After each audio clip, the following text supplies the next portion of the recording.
Welcome to Whips in the Dungeon 201.26. This video is actually going to be a remake just for YouTube. The original Whips in the Dungeon 201.26, Cattleman's Crack, you'll find at the Whips in the Dungeon website. If you go to my channel page, you'll find a link. If you want to watch that original video, you certainly are welcome to.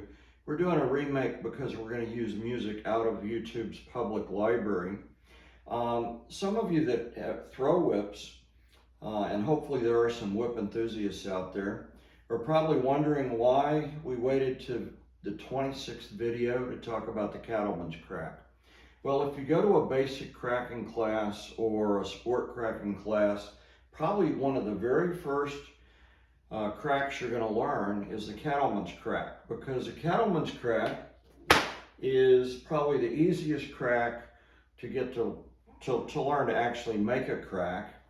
If you go back to my video series and look at Whip Alphabet on YouTube, or on the original series, I called that video The Shape of the Crack. Whip crack makes two basic shapes, and I relate them to the alphabet. The overhand crack rolls out in the shape of a U, and we've taught that being thrown as a bow and arrow, over the shoulder, or just simply throwing it as an overhand crack. It makes that U shape and it rolls out. And in the Whips in the Dungeon approach, that's actually the first crack that we learn, because that's the crack that's the easiest to throw on a live target and actually get it to target. A Cattleman's Crack naturally wants to crack about 2/3 of the way down the thong. And if it cracks where it naturally wants to break, it's going to crack a couple of feet before you actually get to the bottom you're throwing with. So one of the tricks with the Cattleman's Crack is to learn to slow it down. We're going to use some music, and I'm going to suggest when you practice this crack at home, you practice it with music and try to slow your timing down with some slow music. But a Cattleman's Crack is that second shape. It forms an S shape. So when it comes up, it makes an S, and then it transitions and rolls out, and we could say it ends with a U shape. But instead of just rolling out in a U shape, it's going to make an S and bend around and come back. And it goes by many different names, most of which depend upon the geometric angle it's thrown at. If it's thrown directly overhead, like doing a wave at the football game, you might call it a circus crack. If it's thrown a little bit back farther over the head and brought forward, Cattleman's Crack. If I threw it at the ground, I might call it a snake killer. If I threw it in the horizontal plane, I might call it a helicopter crack. But all of those cracks by different names form an S shape, and they're basically variations of the Cattleman's Crack. If I turn my palm over and throw it on the backhand side,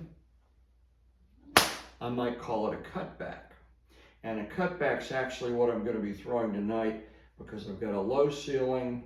I don't really have enough ceiling height to throw a true Cattleman's Crack or a circus crack. So I'm going to angle it over and throw it as a cutback. But it's a Cattleman's Crack thrown on the backhand side. And if I slow it down enough, hopefully you can see that S shape, and it rolls out and finishes with a U shape. If I throw it here, and the goal is to make the sheepskin move just a little bit. Let me get just a little music going. So you want to slow that crack down and let it roll all the way out where it's finishing at the target, not finishing back here. A lot of people will get in the dungeon and you'll see them do these Cattleman's Cracks to practice, and all they're doing is scaring people away. You want to learn to finesse your Cattleman's Crack and roll it out just above stall speed, and And so I consider it an intermediate to an advanced crack, not the very first crack that you want to learn.